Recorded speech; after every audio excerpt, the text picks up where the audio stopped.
let's make something.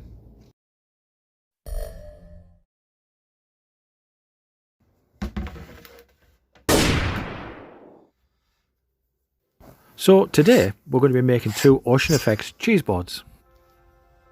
Now one of these is for a client and the other is for our Etsy store. We start by marking it out, and I will be losing a couple of inches off one end as there is quite a lot of snipe. Snipe, for those of you that don't know, is where the board has gone through a planer and the blades have dug in a bit too deep. Now we cut to length, and I will be leaving a live edge on both of these.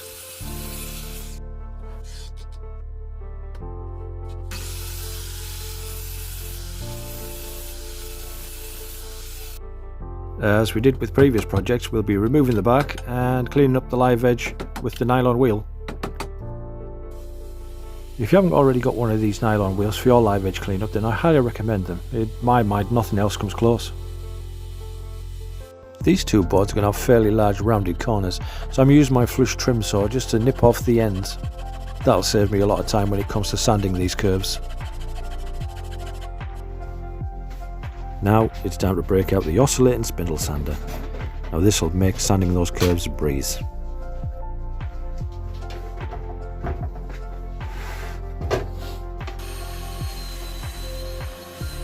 As a side note, it'll also do a good job at taking the skin off your fingers as well, so keep them out of the way. Now whenever you buy plain timber from anywhere, it's a pretty good guess that their planer blades are going to be in pretty rough shape. So before we go any further, a good sanding is required. And now we'll put a 1/2 inch round over on all those corners. And yes, my router is a bit big for this task, but my palm sander is on the fritz.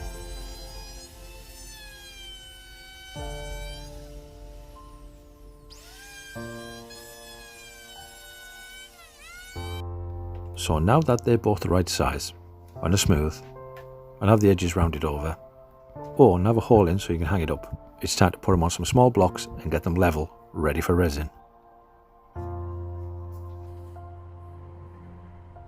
Ocean Effects cheese boards. We need an ocean.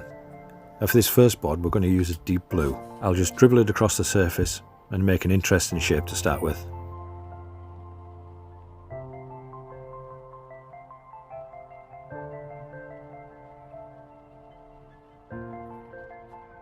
And then, with a gloved finger, we'll spread it around, making sure that we get all the edges.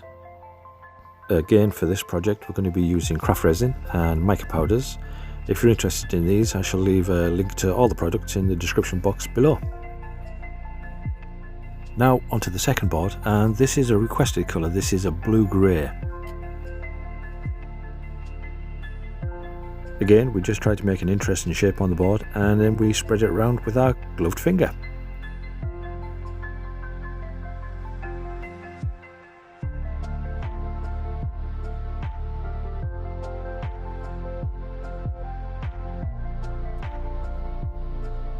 And when it's finished, it should look something like this.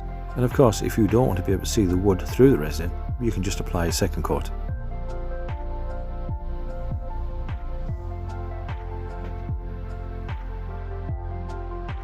Now it's the next day, and we're going to start making our wave effects.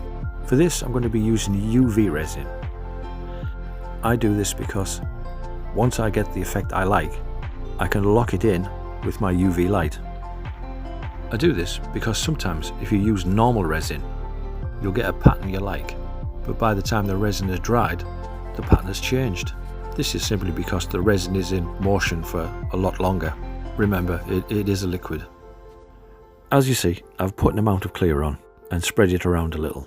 We do this because when we put the white on, we need the white to flow over that clear to make our wave effects. To blow the white over the clear, we use a heat gun with a very thin nozzle, and we just continue this until we get the effects we're looking for. Once we have the wave effect we like, we can lock it in by shining the UV light on it.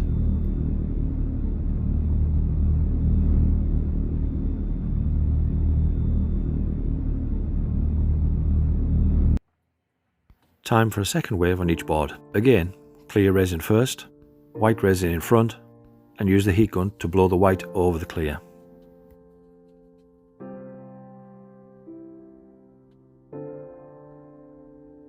Now, some of you, like me, may do this for a living, and you may have a different method. This is just the way that I do it, and so far, it's worked out pretty well.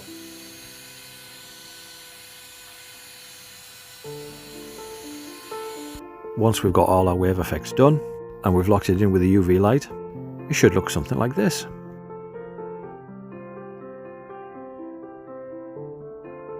Now, even though we've used our UV light to set that resin, I like to leave it for an hour or so to allow it to degas.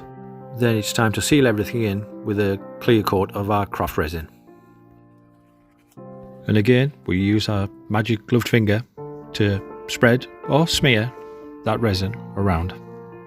So we leave that resin to set for 24 hours, and the next day it's time to turn it over and sand all those drips off.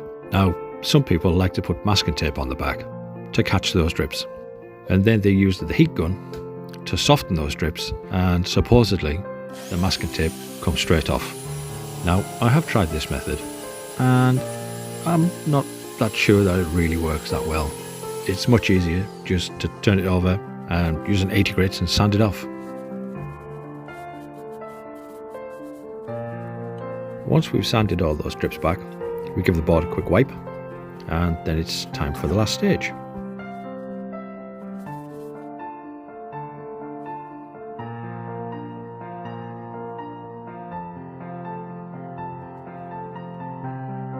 As this is a cheese board and it will have food stuff on it, we need to give it a couple of coats of food safe mineral oil. And seeing as it is food safe, we don't need the magic glove finger for this.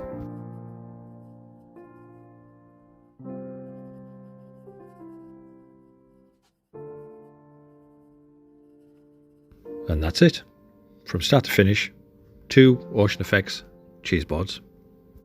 If you have any questions or comments, leave them down below and I will do my best to answer them.